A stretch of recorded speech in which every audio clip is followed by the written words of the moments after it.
Sabi ni Harry Roque, sino daw ang aaresto kay Digong? Ang laki ng problema ni Harry Roque.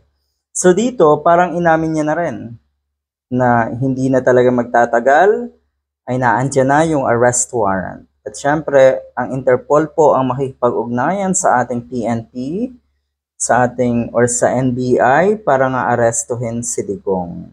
Wala daw kasing pulis. Wala daw talagang police personnel ang Interpol. Wala pong police ang Interpol. They will rely on the PNP or the NBI. Yun na nga po. At ano naman sa tingin mo, hindi susunod ang ating kapulisan at NBI, miyembro po tayo ng Interpol na dapat po talaga ay makipag-cooperate tayo. Dahil ang nilalabanan ng Interpol ay ang crime sa buong mundo. Sige, hindi na tayo ICC member. Wala namang problema doon dahil Interpol naman ang magpapatupad na itong arrest warrant na ito. Yan po ang sinabi nga na itong si Harry Roque. Sabi niya, sa mga Pinoy na kapulisan. Parang nagdi-dare siya. Mga Pinoy na kapulisan, aarestuhin niyo ba si PRRD sa bisa ng dayuhan na warrant? Hindi mo ba na tatandaan kamakailan lang po ay naaresto, nahuli po yung nagtatago dyan sa bahay niyo sa Tuba Benguet. Yan po ay nasa listahan din ng Interpol at nakipag-ugnayan ang Interpol sa mga otoridad dito sa atin para nga madakip at mahuli ang puganting yan na nasa pamamahay niyo. Sabi ni Senator Risa Ontiveros, eto napakamakabuluhan, sabi niya, sa dinami-dami ng bahay dito sa ating bansa, bakit dyan pa natagpuan sa pamamahay ni Harry Roque? Tapos sasabihin mo wala kang kinalaman, hindi mo kilala yung puganting Chinese na iyon, kakaiba ka rin Mr. Harry Roque. Anyway, nakakaawa ang itsura ni Mr. Harry Roque sa pagkakataong ito dahil sobrang hirap na ng kanyang kalooban. Kailangan niyang depensahan ang sarili niya.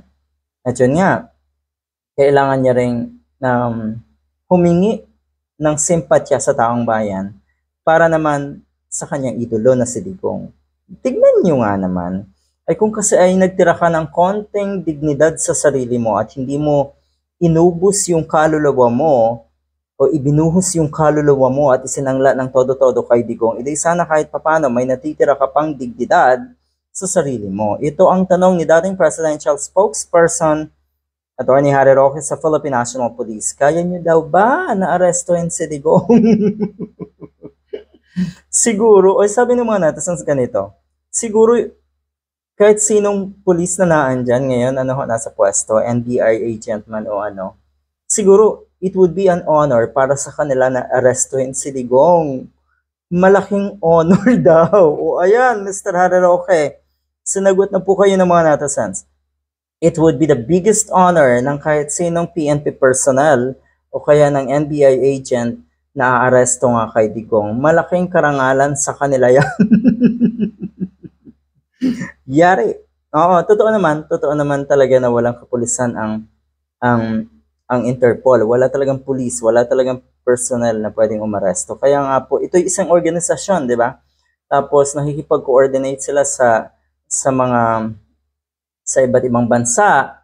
Tapos kung meron ng kailangan dakpin at isilbihan ng warrant of arrest sa bansang yon, dapat lang talaga na gumawa ng paraan din at makipag-ugnayan ang police forces ng miyembro na country na yon. Ito yun, Interpol itself does not have police officers with the authority to make arrests. Instead, it is an international organization that facilitates cooperation and collaboration between the police forces of its member countries.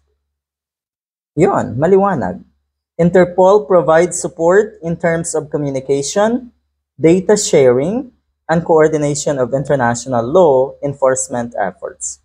When Interpol issues a red notice, yan po ang nangyari doon sa Pugante sa Benguet, it is up to the national police forces of the member countries to act on it according to their national laws and regulations. So ayun, nagbitaw na po ng pahayag ang DOJ na hindi sila mag-i-interfere. They will not do any blocking sa pag-aresto kay Digong. At syempre, Yun po, ulit-ulitin ko, kung sino man ang mag-aresto or umaresto kay Digong, isang karangalan para sa kanila yan. Baka nga po magunahan pa ang ating mga kapulisan at ang ating mga NBI agent para sila na mismo ang dumakip, magsilbi ng warrant of arrest kay Digong. Good luck, Harry Roque.